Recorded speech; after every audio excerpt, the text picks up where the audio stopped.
நல்ல மெய்ப்பனாகிய ஆண்டவராகிய இயேசு கிறிஸ்துவுக்குள் மிகவும் அதிகமாக நேசிக்கப்படுகின்ற அருமையான உடன் சுவாசிகளே, உங்கள் யாவருக்கும் இந்த காலை நேரத்தில் இயேசுவின் திருப்பெயரிலே அன்பின் வாழ்த்துக்களை ஸ்தோத்திரங்களை தெரிவித்துக் கொள்கிறோம். இந்த காலை நேர இறை தியானத்தை ஆரம்பிக்கலாம். நமது ஆரம்பம் பிதா குமாரன் பரிசுத்த ஆவியின் நாமத்தில் உள்ளது. ஆமென். ஜெபிப்போம். என் நல்ல ஆண்டவரே, நல்ல மெய்ப்பரே, உம்மை ஸ்தோத்திரிக்கிறோம். இந்த நாளுக்காக நின்று செலுத்துகிறோம். கடந்து போன இரவில் எங்களோடு இருந்து எங்களை காத்தீர். இதோ இந்த நாளிலும் நம்முடைய ஆண்டவரே ஆசீர்வாதமான நாளை இந்த ஆண்டவரை காலை வேளையிலே ஆரம்பித்திருக்கின்றோம். கர்த்தர் தாமே எங்களோடு இருந்து எங்களை ஆசீர்வதியும். ஆண்டவர் இந்த நாள் ஆண்டவர் இறை தியானத்தை, இறை செய்தி, பாடல் வேலை, ஜெப வேலையை கர்த்தர் எங்களுக்கு ஆசீர்வதிப்பார்.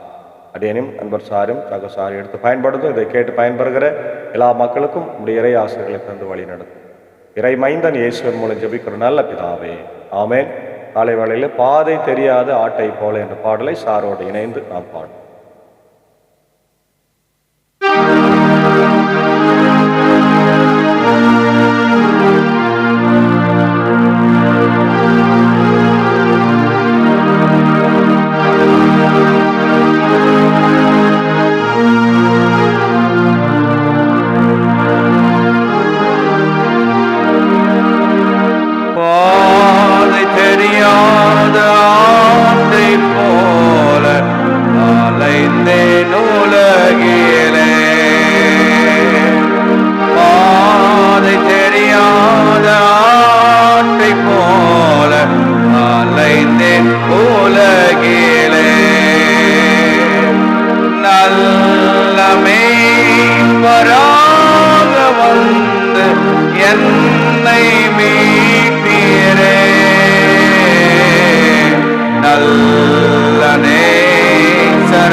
கலங்கினே நீரென்னை கண்டீர், பதறினே நீரென்னை பார்த்தீர். கலங்கினே நீரென்னை கண்டீர், பதறினே நீரென்னை பார்த்தீர். கல்வாரி இரண்டை வந்தே பாவம் தீர நான் அழுதேன். கல்வாரி இரண்டை வந்தேன், பாவம் தீர நான் அழுதேன். பாதை தெரியாத ஆட்டை போல அலைந்தேன் உலகிலே. பாதை தெரியாத ஆட்டை போல அலைந்தேன் உலகிலே. நல்ல நேசராக வந்து என்னை மீட்பீரே. நல்ல நேசராக வந்து என்னை மீட்பீரே. நல்ல நேசராக வந்து என்னை மீட்பீரே.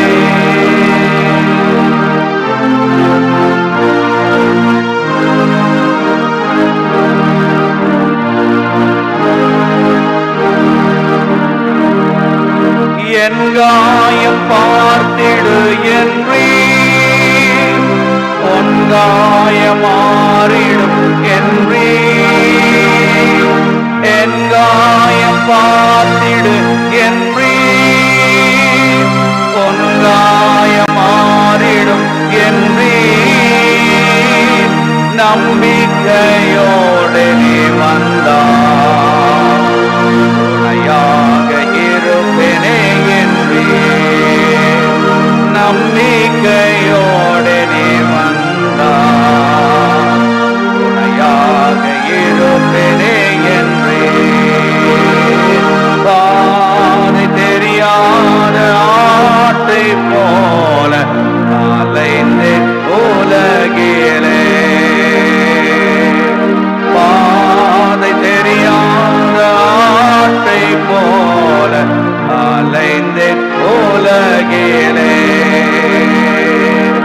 நல்ல நேசராக வந்து என்னை மீட்டீரே.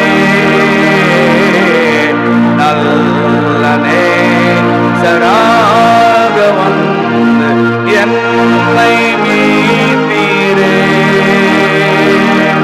பாதை தெரியாத ஆட்டை போல அலைந்தேன் உலகிலே.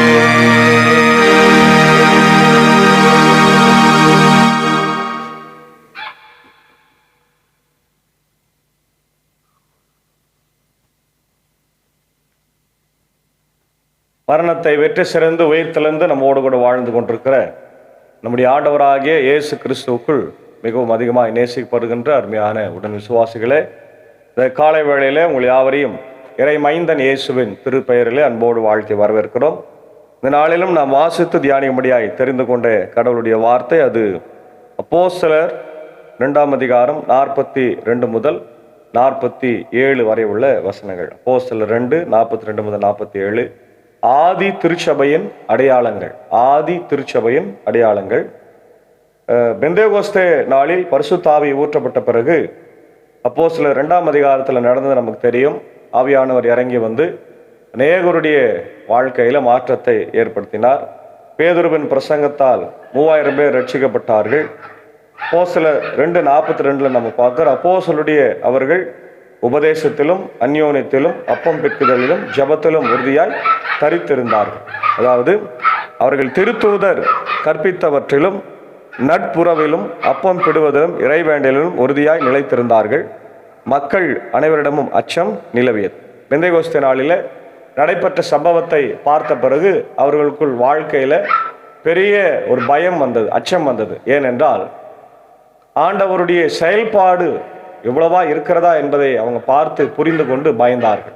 இப்போ திருச்சபையில ஒற்றுமை வந்தது, திருச்சபை வளர ஆரம்பித்தது. அதான் ஆதி திருச்சபையினுடைய மிக முக்கியமான செயல்பாடாக நம்ம பார்க்கறது. முக்கியமா அவங்க ஆண்டவருடைய நட்புறவிலே திருத்துதருடைய கற்பித்தவற்றிலும் நட்புறவிலும் அப்பம் பிடுவதிலும் இறைவேண்டலிலும் உறுதியாய் தரித்திருந்தார்கள். அப்பம் பிடுவது என்று சொன்னால் திருவிருந்திலும் அதே நேரத்தில் fellowship meals, fellowship table fellowship என்று சொல்வார்கள்.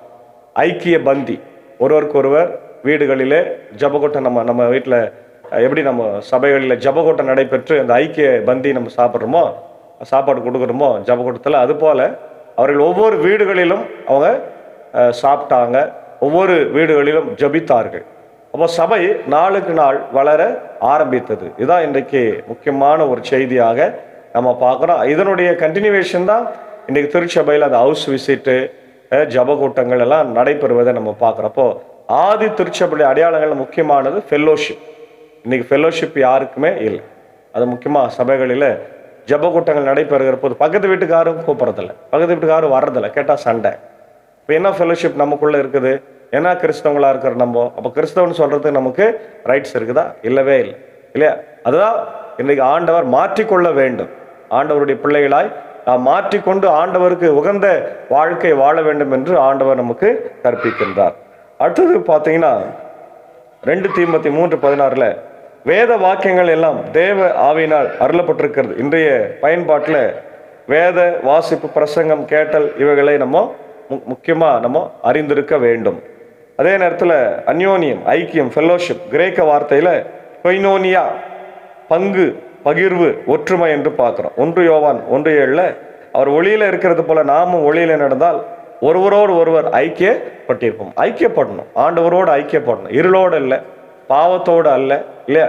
நம்ம ஆண்டவரோடு ஐக்கியப்பட்டிருந்தால் நம்முடைய வாழ்க்கை ஆசீர்வாதம். அதே நேரத்தில் பகிர்வு, வெறும் கூடி வருதல் மட்டும் இல்லை. நம்ம வாழ்க்கையில் அன்றைக்கு எல்லாரும் என்ன பண்ணாங்க? அவங்க சொத்துக்கள் எல்லாம் விற்று எடுத்துன்னு வந்து ஆண்டவருடைய பாதத்தில், அதாவது அப்போஸ்தலருடைய பாதத்தில் வைத்து எல்லாரும் சரிசமமாய் பகிர்ந்து கொண்டார்கள். அப்போ திருச்சபையில், ஆதி திருச்சபையில் there is equality. அங்கே சமாதானம் இருந்தது, சமத்துவம் இருந்தது. யாரும் பெரியவன் யாரு சின்னவன் என்பது இல்லவே இல்லை. அது ரொம்ப முக்கியமான. அடுத்தது அப்பம் பிக்குதல், கர்த்தருடைய பந்தி, அதே நேரத்தில் சாப்பாடு, ரெண்டுமே இருந்தது. 1 கொரிந்தியர் 11 24, 25 பார்க்கிறோம். இயேசுவின் மரணத்தை அவர்கள் நினைவு கூர்ந்தார்கள். இல்லை, இயேசுவே சொல்றாரு, என்னை நினைவு கூறும்படி இதை செய்யுங்கள். அப்போ திருவிருந்தில் நம்ம ஒவ்வொரு முறையும் நம்ம கூடி வரும்போது இயேசுவின் மரணத்தை நாம் நினைவு கூற வேண்டும். அப்போஸ்தலர் 2:46 வீடுகள் தோறும் அப்பம் பெற்று வீட்டு ஐக்கியம், அதாவது ஜபக்கூட்டம், ஏற்கனவே சொன்ன மாதிரி ஜபக்கூட்டத்தை அவங்க நடத்தினாங்க.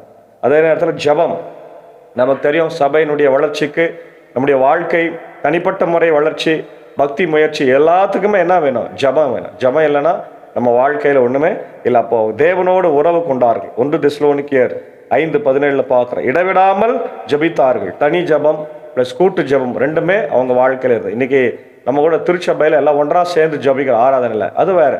ஆனால் அதே நேரத்தில் வீடுகளிலே ஜபிக்க வேண்டும்.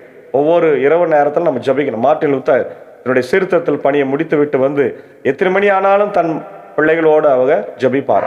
கிட்டார் வாசித்து பாட்டு பாடி ஜபம் பண்ணி தான் தூங்குவார் அப்படின்னு நம்ம வரலாற்றில் பார்க்கிறோம். அதே போல ஆதி திருச்சபையுடைய விளைவுகள், இதனால அவங்களுக்கு என்ன ஏற்பட்டுச்சுன்னா, கடவுளுடைய பயம், அற்புதங்கள் நடைபெற்றது. எல்லாருக்கும் பயம் உண்டாயிற்று. கடவுளுடைய பிரசன்னம், அப்போஸ்தலரால் செய்யப்பட்ட அற்புதங்கள், அடையாளங்கள் எல்லாம் அவங்க பார்த்தாங்க. மார்க் 16:20 பார்க்கிறோம். கர்த்தர் அவரோடு கூட கிரியை நடப்பித்தார். 44, 45 பார்க்கிறோம். விசுவாசிகள் எல்லாரும் ஒருமித்திருந்து சகலத்தையும் பொதுவாய் வைத்து ஆஸ்திகளையும் பொருள்களையும் விற்று அவனவனுக்கு தேவையான எல்லாவற்றையும் பகிர்ந்து கொடுத்தார்கள். இல்லையா? இப்போ எல்லாரும் ஷேர் பண்ணிக்கினாங்க. ஈக்குவாலிட்டி இருந்தது. அதே நேரத்தில் ஷேரிங். ஒருத்தருக்கு ஒரு கஷ்டம் இருக்குதா, இந்தாப்பா என்னுடைய காசை வச்சுக்க. உனக்கு பசிக்குதா, இந்த சாப்பாடு வச்சுக்க. உனக்கு துணி இல்லையா, இந்தா துணி வச்சு. இதுதான் சபை. அப்போ இன்றைக்கு சபையில் நம்ம இதெல்லாம் நடக்குதா? நம்ம போடுற காணிக்கை வெறும் ஊழியத்துக்கு மட்டும்தான் நம்ம பயன்படுத்தி கொள்ளுகிறோம். மற்றதெல்லாம் நம்ம தேவையற்ற காரியங்களுக்கு பயன்படுத்துகிறோம். ஆனால் இங்கே பாருங்கள், திருச்சபையில் காணிக்கை போட்டதா எதுக்கு பயன்படுத்துகிறாங்க?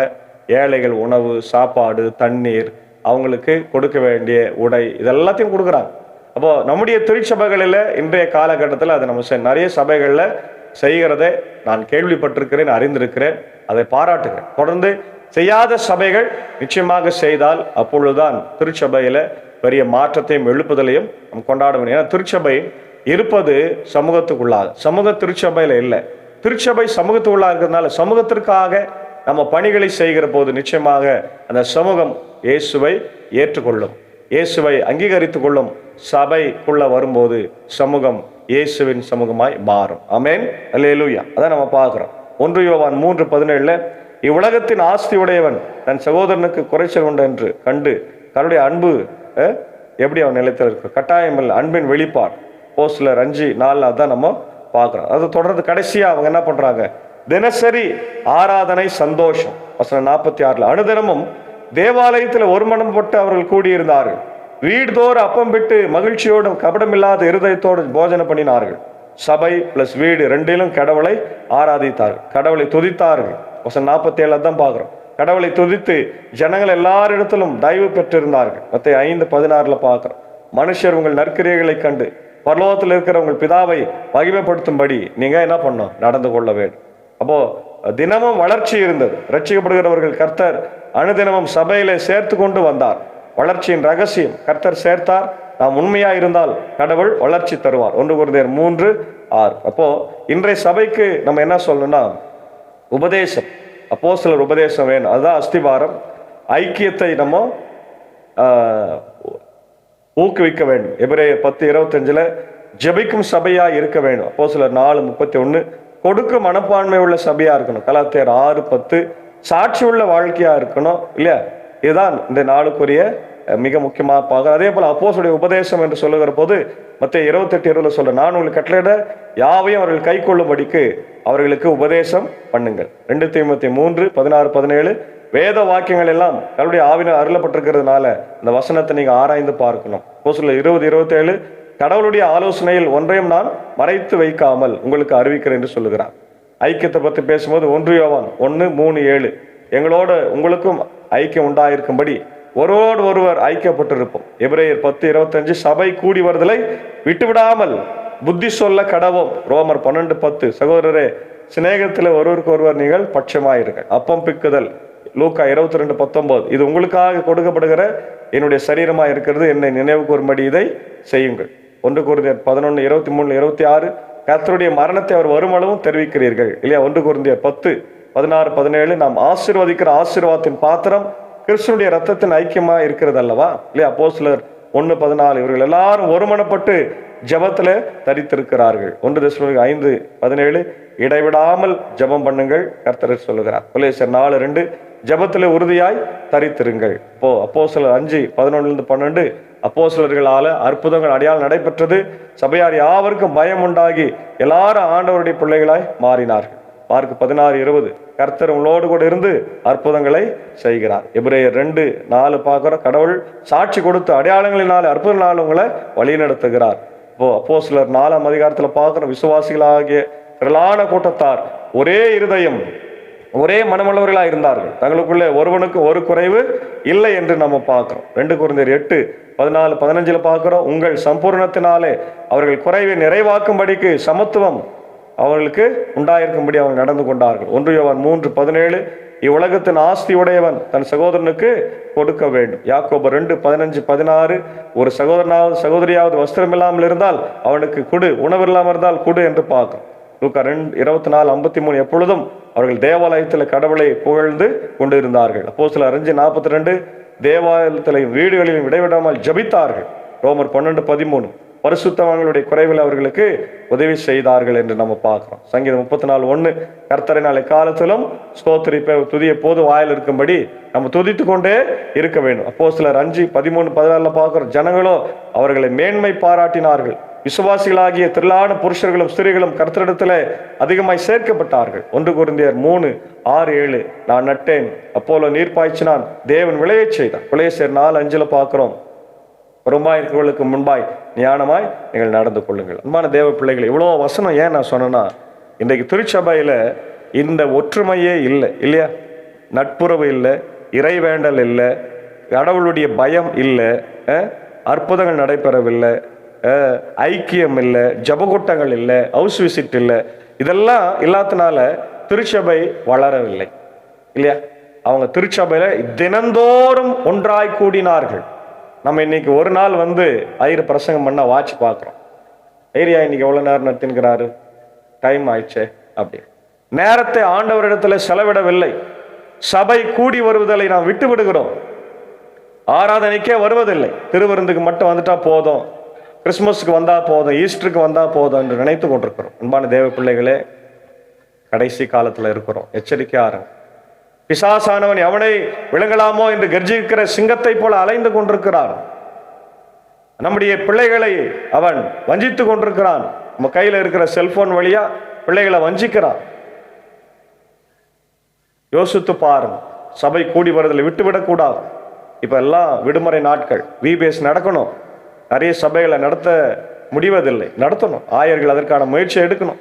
சபையின் பொறுப்பாளர்கள் முயற்சி எடுக்கணும், நடத்தணும். பிள்ளைகளை ஒன்று கூட்ட வேண்டும். இந்த விபிஎஸ் தான் மற்ற பிள்ளைகளுக்கு சுவிசேஷத்தை அறிவிக்க ஒரு பெரிய காரணியாய் அமைகிறது. அதாவது கிறிஸ்துவை அறியாத பிள்ளைகள் இல்லையா? அதனால அந்த எல்லா பொறுப்பையும் ஆயரும் சபையாரும் எடுத்து திருப்பணியை ஆற்ற வேண்டும். அப்போ ஆதி திருச்சபையை போல நாமும் கூட ஒற்றுமையாக ஐக்கியத்துல, ஜபத்துல, அற்புதத்துல, நம்ம அவருடைய வார்த்தையில அவரை துதிப்பதில் நம்ம இருந்தோம்னு சொன்னா நிச்சயமா சபை சாட்சியாக இருக்கும். எனவே அப்படிப்பட்ட ஒரு திருச்சபையாக வாழ தூய் ஆவியானவர் இந்த நாளிலே நமக்கு உதவி செய்து காப்பாராக. ஆமேன். ஜபிப்போம். சர்வ வல்லமையும் மிகுந்த இரக்கமும் கிருபை நிறைந்த நல்லாண்டவரை இந்த காலை வேளைக்காக நன்றி செலுத்துகிறோம். இந்த நாளில் ஆண்டவரை கேட்ட வார்த்தைக்காய் ஸ்தோத்திரம். ஆண்டவரே, ஆதி திருச்சபையில் நடைபெற்ற எல்லா காரியங்களையும் இன்றைக்கு எங்கள் திருச்சபை செய்யாமல் இருக்கிறது. அவர்கள் செய்வதற்கு உதவி செய்யும். இந்த நாளுக்காக ஜபிக்கிறோம். இவருடைய பணிகள் பயணங்களை ஆசீர்வதியும். இதோடு கூட இணைந்து ஊழியத்தில் இருக்கிற அவருடைய அன்பர் சாரியும் மேஞ்சக்காவையும், அன்பான பிள்ளைகள் மாத்தாள் மரியாளியும், அன்புகிற சாக்குசாரி அடியணி அடியன் பணியாற்றுகிற பாவனப்பள்ளி, மின்னூர், வடகரை, மேல் சேனம் திருச்சபை, பாவனப்பள்ளி சபை கட்ட வேண்டும், உதவி செய்ய நடைபெறுகிற விபிஎஸ் எல்லாம் கர்த்தர் ஆசீர்வதியும். ஆண்டவர் விபிஎஸ்க்கும் பரிசு பொருட்கள் தேவை. இது ஒருவேளை இதை பார்க்கிறவங்க கேட்கிறவங்க ஆண்டவரே ஜபத்தில் உதவி செய்யும்படியாக, காணிக்கையினால் உதவி செய்யும்படியாக நான் கெஞ்சி இருக்கும். தொடர்ந்து ஆண்டவரே நேரத்தில் பலவீனமாக இருக்கிற மக்களுக்காக, படுக்கையில் இருக்கிற மக்களுக்காக ஜபிக்கிற ஒரு எல்மாங்கப்பம் டிஎஸ்பி சாருக்காக, நிக்சனைக்காக, தாமஸ் ஐயாவுக்காக ஆண்டவரே இந்த நேரத்தில் இந்திய சோசியல் உத்தரம் திருச்சபை 3 சபை சங்கங்கள் ஐஎல்சிக்காக ஆண்டவர், அதே நேரத்தில் என்னுடைய ஆம்பூர் சபை சங்க பொறுப்பாளர்களுக்காக, வட்ட பொறுப்பாளர்களுக்காக ஜபிக்கிறோம். அவங்க பணியை சிறப்பாக செய்ய கிருபை தாரும். இந்திய தேசத்திற்காக என்னுடைய ஆண்டவரே பொறுப்பாளர்களுக்காக ஜபிக்கிறோம். எல்லாரையும் காத்து ஆண்டவர் ஒற்றுமையாக ஐக்கியமாக வாழ கிருபை தார். எங்களுக்குள்ள அந்த எந்த ஜாதி மத இன வேறுபாடு இல்லாமல் நாங்கள் இந்தியர்கள் என்கிற உணர்வோடு வாழ கிருபை தார். உடைய தமிழ்நாட்டுக்காக ஜபிக்கிறோம். நல்ல ஒரு தலைவரை, நல்ல ஒரு ஆட்சியை எங்களுக்கு தர வேண்டுமா ஜபிக்கிறோம். மே 4ஆம் தேதி அந்த தேர்தல் வாக்கு எண்ணுகிற போது எங்களுக்கு சாதகமாக இருக்க கர்த்தர் கிருபை தார். தொடர்ந்து ஆண்டவர் இந்த நேரத்தில் உலக நாடுகளுக்காக ஜபிக்கிறோம். ஆண்டவர் இஸ்ரேல் ஈரான் போர், உக்ரைன் ரஷ்யா போர்லாம் மாறி அமைதியான ஒரு சூழ்நிலை தேவன் ஏற்படுத்தி தர வேண்டுமா ஜபிக்கிறோம். இப்படி இந்திய சுவிசேஷ திருச்சபை ஆண்டவர் எல்லாருக்கும் பெதஸ்தா மருத்துவமனை திறக்கும்படியா நான் ஜபிக்கிறோம். கர்த்தர் காத்தோம். விசேஷம் அந்த நாளில் எப்படி அன்பு போதகர் தம்பி ரெவரண்ட் ஹென்றி சாம்சன் கீழ்முருங்கை ஆண்டவரே பாரம்பரியமான ஞான செல்வியினுடைய லுத்தரன் திருச்சபையினுடைய ஆண்டவரே பொறுப்பாளராக இருக்கிறபடினாலே, அவரே போதகராக இருக்கிறபடினாலே அவரை ஆசீர்வதிங்க. அவருடைய ஊழியங்கள் சிறக்கட்டும். ஆண்டவரே அவருடைய அன்பான தகப்பனார் பாஸ்டருக்காக நான் ஜபிக்கின்றோம். அவருடைய அன்பான ஆண்டவரே மனைவி தாயக்காக ஜபிக்கின்றோம். அவருடைய உடன் பிறந்த சகோதரர்களுக்காக ஜபிக்கிறோம். எல்லாரையும் ஆசீர்வதிங்க. ஒரு பாரம்பரியம் மிக்க ஆண்டவர் திருச்சபையில போதகராக இருக்கிறார். மிக சிறப்பான ஊழியத்தை அவர் செய்யவும், நாங்கள் வேதத்திலே வாசிக்க கேட்டபடி ஆண்டவர் சபையை ஆண்டவர் உற்சாகமாய் வழி நடத்தவும் கர்த்தர் நீர் கிருபை தர வேண்டும் என்று கெஞ்சி மன்றாடுகிறோம். தொடர்ந்து உடைய கிருபை, உடைய ஆசீர்வாதம் இந்த நாளில் எங்களோட்டுக்கிட்டும். வெயிலின் உஷ்ணம் அதிகமாக இருக்கிறது. மேகஸ்தம்பத்தினால் ஆண்டவர் எங்களை காத்திரலும். மழையை எதிர்பார்க்கிறோம். நல்ல மழையை தந்து ஆண்டவரை வழி நடத்தும். தொடர்ந்து காத்திரலும். எங்களுக்காய் மரித்து உயிர் தெழுந்த இரட்சகராகிய மெய்ப்பனாகிய இயேசுவின் மூலம் ஜபிக்கிறோம் நல்ல பிதாவே, ஆமென். நம்முடைய ஆண்டவராக இயேசு கிறிஸ்துவின் கிருபை, பிதாவாகிய கடவுளுடைய அன்பு, பரிசுத்த ஆவியின் ஐக்கியம் நம் அனைவரோடு கூட இருப்பதாக. ஆமென். God bless you.